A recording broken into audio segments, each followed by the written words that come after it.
안녕하세요. 비트코인 구스입니다. 자, 이번 편은 비트코인 시스템 혁명의 마지막 편인 3부입니다. 비트코인 채굴 진실 혹은 거짓이라는 편인데요. 자, 먼저 종합 요약입니다. 사토시가 인터넷 세상에 걸맞는 비트코인이라는 2100만 개로 한정된 새로운 돈과 관리 감독 시스템을 제안했고 이를 추종하는 사용자들이 생겼습니다. 사토시는 이 새로운 돈은 관리 감독을 현재같이 소수의 특정 세력이 아닌 모든 참여자가 하는 시스템을 만들었고 그 시스템에 참여한 사람들에게 비트코인을 대가로 지급하기로 했습니다. 시스템 참여자는 본인의 컴퓨터를 은행 컴퓨터 같은 역할에 참여시키고 공동의 증명 작업과 암호 풀기의 경쟁을 통해서 가장 빨리 문제를 풀어 장부를 만든 팀에게 10분마다 비트코인을 주기로 약속했습니다. 그리고 그 첫 번째 약속한 개수가 50개였습니다. 그런데 10분마다 50개씩 주다 보니 어느 날 2100만 개 중에 절반인 1050만 개만 남았습니다. 반을 주고 반이 남자 사토시는 10분마다 25개씩 주기로 합니다.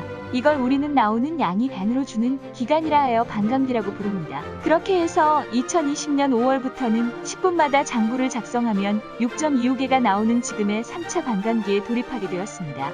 이 주기가 계산상 4년으로 진행됩니다. 그리고 이론상 저렇게 반으로 줄고 줄어 0에 수렴하는 시간은 2140년이 지나야 됩니다. 2040년이 아니고요. 2140년입니다. 왜 채굴이라 부르는지 감을 좀 잡으셨나요? 자, 한정된 양이 있고 특정 미션을 달성할 때마다 세상 밖으로 비트코인이 나오는 게 마치 하나님이 곳곳에 심어놓은 금을 캐는 것 같지 않나요? 그 금광에서의 특정 미션을 볼까요? 곡괭이질이나 삽질을 하면 금이 나오는 것과 같아서 채굴이라고 합니다. 자, 여러분, 그러면 달러는 채굴입니까? 노력인가요?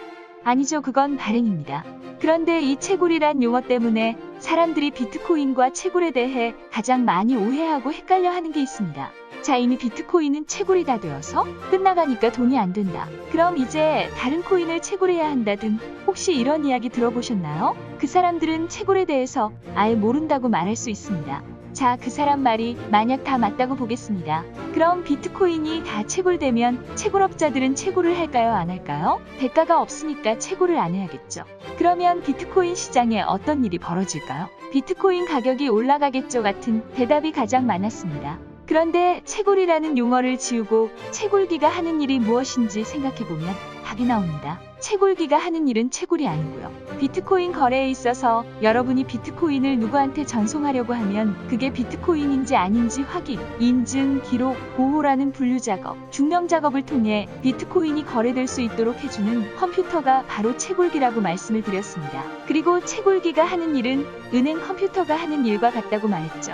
그래서 비트코인 채굴 방식을 뭐라고 하냐면 일명 작업 증명 방식이라고 합니다. 그럼 모든 채굴업자들이 돈이 안 된다고 채굴기를 끄면 어떻게 될까요? 비트코인 거래가 안 되는 겁니다. 여러분 또한 내가 아무리 많은 비트코인을 가지고 있다 한들 이게 비트코인인지 이더리움인지 아무도 검증, 확인을 안 해준다는 겁니다. 만약 그렇다면 우린 비트코인을 모을 필요가 없겠죠.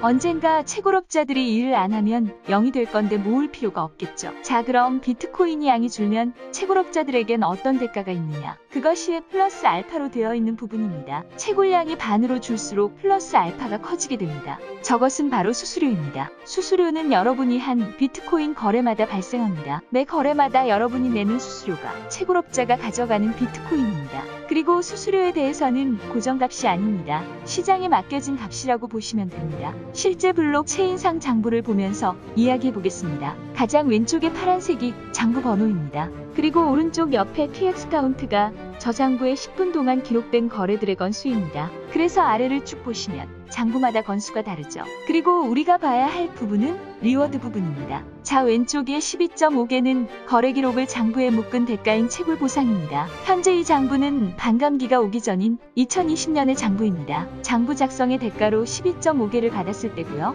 자, 그런데 플러스 12.5개 옆에 숫자가 더 있죠? 저것이 바로 사람들이 전송을 할 때마다 지불했던 수수료의 합입니다. 그래서 12.5개 채굴 보상은 동일하지만 수수료 보상은 장부마다 모두 다릅니다. 그리고 채굴업자들은 수수료를 많이 낸 거래부터 우선적으로 처리를 해줍니다. 오늘 좀 빨리 물건을 보내고 싶으면 폐기고 내일 정도에 보내고 싶으면 택배인 세상의 논리입니다. 모든 전송 속도는 수수료의 양에 따라서 달라지는 겁니다. 2020년 5월 이후 현재 반감기의 장부입니다. 그리고 보상을 보면 이제 6.25개로 반으로 줄어든 게 보일 겁니다. 그리고 옆에 수수료 보상이 조금 드러난 것 보이시나요? 비트코인 거래를 하는 사람들이 많아지면 수수료는 더 많아질 확률이 높죠. 앞으로 비트코인을 사용할 사람이 많아질 거라고 예상하시나요? 줄어들 거라고 예상하시나요? 저는 그 수수료에 대한 부분이 채굴 사업의 영원한 메리트라고 생각합니다. 6.25개, 12.5개처럼 이렇게 채굴되어 나오는 비트코인이 유통되는 것을 도와주는 것 자체도 채굴업자의 일이고 그 과정 속의 수수료는 이미 나온 비트코인으로 받는 것이기 때문에 영원할 수밖에 없겠죠. 자, 채굴업자가 하는 일은 비트코인인지 아닌지 확인, 인증, 기록, 보호를 통해 비트코인 거래 장부를 작성하고 비트코인이 거래가 될 수 있도록 하는 컴퓨터 시스템을 제공하는 사람입니다. 떠오르는 사람이 있죠? 바로 금 세공업자입니다.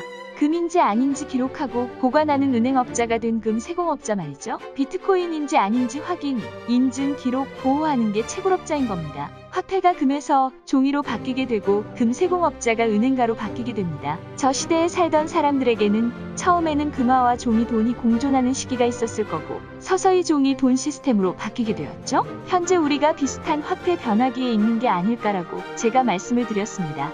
키요사키가 말한 가짜 돈에서 대중의 돈으로, 그리고 금 세공업자가 은행가가 되는 기회를 잡았듯 우리에게도 그러한 기회가 분명히 있다고 생각하고 저는 그것이 바로 비트코인 채굴 사업이라고 생각을 합니다. 자, 돈의 혁명과 시스템 혁명까지 이해가 되셨나요? 돈과 시스템까지 잘 구축하면 끝나는 게 아니죠. 무조건 사용자가 있어야 됩니다. 그럼 과거 지난 11년 동안 시장은 비트코인에 대해 어떻게 진행이 되어 왔고 앞으로 왜 사용할 수밖에 없게 될 것인가? 비트코인 혁명의 마지막 퍼즐, 바로 시장혁명입니다. 시장혁명에 관해서는 다음 영상에서 설명을 드리겠습니다. 시장혁명에 대해서 궁금하시다면 구독과 좋아요 그리고 친구에게 공유하기가 더 알찬 콘텐츠를 만드는데 큰 힘이 됩니다. 시청해주셔서 감사합니다.